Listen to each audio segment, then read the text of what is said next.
Good morning everyone, मैं श्रवण कुमार तेजा और welcome to B fly study. Section 18 को कवर करेंगे। सेक्शन 18 क्या कहता है? Penalties of for neglect of duty etcetera. कर्तव्य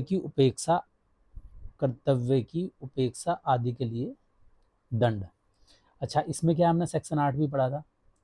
सेक्शन 8 क्या कहता है कि एक सुपरवाइजरी ऑफिसर जो असिस्टेंट कमांडेंट से स्टार्ट हो जाती है रैंक, सुपरवाइजरी ऑफिस या जीओज जोज आपको कौन कौन से पनिशमेंट दे सकता है वो सेक्शन 8 में बताया गया है, और वो क्यों दे सकता है वो सेक्शन 18 में बता रहे हैं। तो समझ में आया इनमें डिफरेंस क्या है सेक्शन 8 और सेक्शन 18 में। क्या कह रहा है? Without affecting anything mention in section 8। ये जैसा कि मैंने बताया कि भैया उसको प्रभावित किए बगैर ये सारी कार्रवाई की जाएगी। ठीक है, तो आगे समझ लेते हैं कब कब दे सकता है। एक जीओजी आपका सुपरवाइजरी ऑफिसर आपको कोई पनिशमेंट या आपके ऊपर कार्रवाई कब कब कर सकता है। पहला क्या है? Violate their duty. यदि आप अपने कर्तव्य की का उल्लंघन करते हैं, जो भी आपकी ड्यूटी तय की गई है आप उनका उल्लंघन करते हैं, तो आपको वो आपके ऊपर कार्रवाई करके आपको चार्जशीट दे सकता है। डेलिबरेटली ब्रेक्स और इग्नोर एनी रूल्स। या तो आप जानबूझकर, डेलिबरेटली का मतलब वो ये होता है कि भैया आपने किसी भी रूल्स को तोड़ने के लिए उसको पहले से प्लान किया हो, या आप किसी नियम को नज़रअंदाज करते हैं नियम को, और lawful order given by the supervisory officer, या आपके सुपरवाइजरी ऑफिसर के द्वारा दिए गए आदेशों को आप नहीं मानते हैं। आप अपनी ड्यूटी छोड़ देते हैं, leave their duty without the permission. आप अपना कर्तव्य स्थल या कर्तव्य को छोड़कर चले जाते हैं बिना सुपरवाइजरी ऑफिसर या जो भी कॉम्पिटेंट अथॉरिटी है। ठीक है। Does not return to duty after leave without the valid reason. क्या है नेक्स्ट? कि आप अपनी ड्यूटी को ज्वाइन नहीं करते विदाउट वैलिड रीजन, मतलब आप अपनी छुट्टी से वापस नहीं आते हैं और अपने कर्तव्य को ज्वाइन नहीं करते हैं बिना किसी वैलिड रीजन के, तो वो आपके ऊपर क्या कर सकता है? सुपरवाइजरी ऑफिसर है जो भी, जो असिस्टेंट कमांडेंट के रैंक से स्टार्ट हो जाते हैं, वो आपके ऊपर कार्रवाई करके चार्जशीट इनिशिएट कर सकता है। Takes up any other job without the permission apart from their duties and their force. क्या कह रहा है कि भैया अगर आप, ये सेक्शन 18 बोल रहा है, यदि आप अपनी ड्यूटी के साथ साथ कोई भी ऐसा कार्य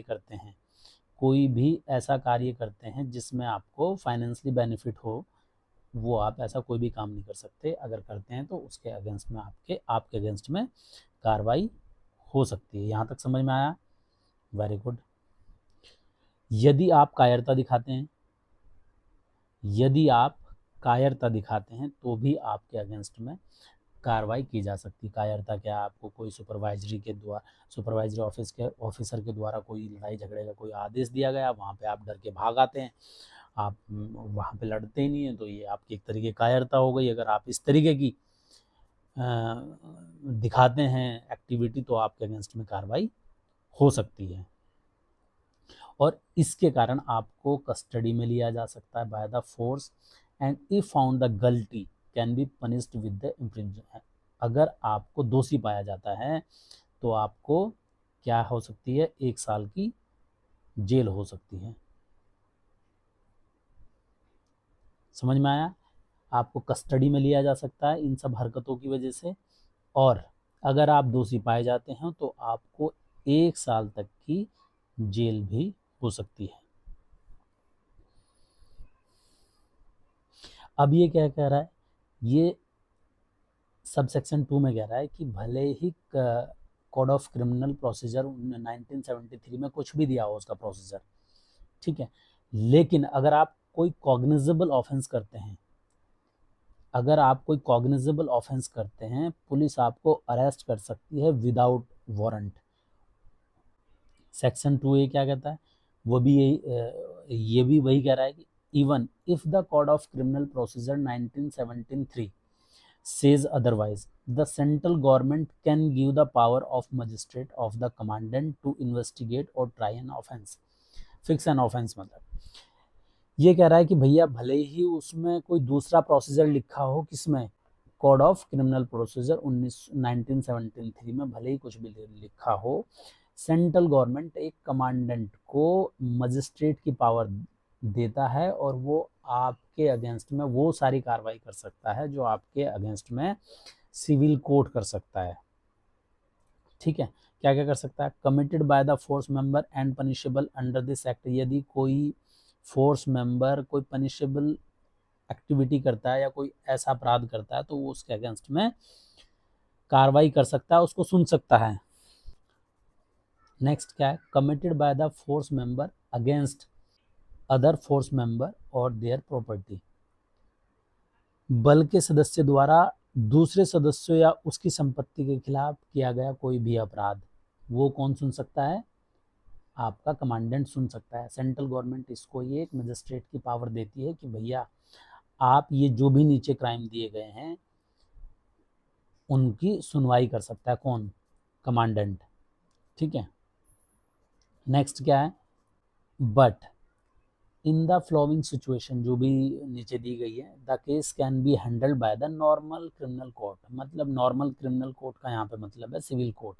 ठीक है, authorised officer in that area decided so, जो भी उसके क्षेत्राधिकार में है वो कार्रवाई कर सकता है। When the person committing the offence is on leave और नॉट ऑन ड्यूटी, क्या उसकी सुनवाई कब कहाँ हो सकती है, मतलब सिविल कोर्ट में कब हो सकती है, जब कोई व्यक्ति, कोई पर्सन कोई अपराध करे, कब, जब वो छुट्टी में हो और या मतलब ड्यूटी पे नहीं हो, एक ही मतलब निकलता है इसका।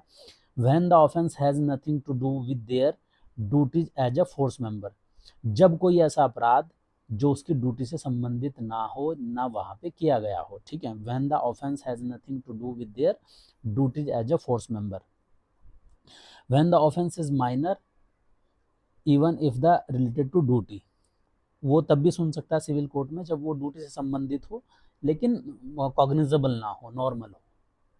नेक्स्ट क्या है, when the commandant when the commandant for the reason written down feels it's not practical for him to handle the case, वो तब भी अटेंड कर सकता है जब वो उसको लगे, जब कमांडेंट उसको बोले रिटर्न में दे कि भैया ये मेरे क्षेत्राधिकार से बाहर है या फिर मैं ये मतलब मेरे क्षेत्राधिकार में नहीं है और मैं इसको नहीं सुनवाई कर सकता, तो भी जो ये कह सकते हैं कि जो कमांडेंट के क्षेत्राधिकार से बाहर है उनको भी सिविल कोर्ट सुनने का अधिकार रखता है, किसके संबंध में, फोर्स पर्सनल का कोई भी ऐसा केस या कोई भी अपराध के बारे में। नेक्स्ट क्या है, section 3, sub section 3, this section does not stop any force member from being punished under other law if they commit an offence punishable under that law. Section 18 है वो आपको किसी भी तरीके का डिफेंस नहीं कर रहा है कि भैया नहीं आप सरकारी गवर्नमेंट एम्प्लॉय है तो आपके अगेंस्ट में बाहर कोई कार्रवाई नहीं हो सकती। यदि आप कोई कॉग्निजेबल ऑफेंस करते हैं या फिर जो कमांडेंट के क्षेत्र अधिकार से बाहर होता है उसके अगेंस्ट में सिविल कोर्ट में आपके अगेंस्ट में कार्रवाई की जा सकती है। ठीक है, तो आई होप कि यहाँ से आपको ये यहाँ तक आपको समझ में आया होगा। ये एक पॉइंट और है, बट नो पर्सन, इसे तो हम बचपन से ही पढ़ते आए हैं कि but no person can be punished twice for the same offence, एक ऑफेंस के लिए किसी भी व्यक्ति को 2 बार पनिशमेंट नहीं दिया जा सकता। ठीक है, तो आई होप दैट आपको ये क्लास समझ में आई होगी। Thank you. और ये हमारी बुक है सियासत एक्ट एंड रूल का सरलीकरण। इस बुक में हमने हर सेक्शन और रूल्स को आसान भाषा में समझाया है और 300 से भी ज़्यादा अधिक ऑब्जेक्टिव क्वेश्चन आंसर दिए हैं।